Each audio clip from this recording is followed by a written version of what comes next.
factor tree of 357.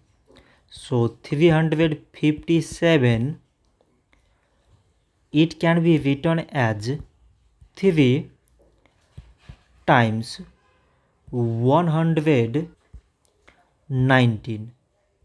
3 times 119 means 357.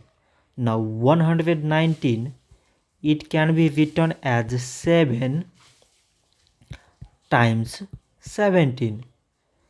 7 times 17 means 119. So now we select prime numbers in all these numbers. So prime numbers are 3, 7 and 17.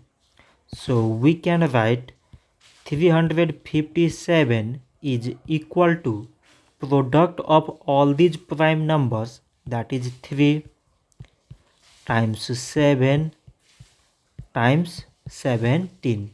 So this much for today, and thanks for watching.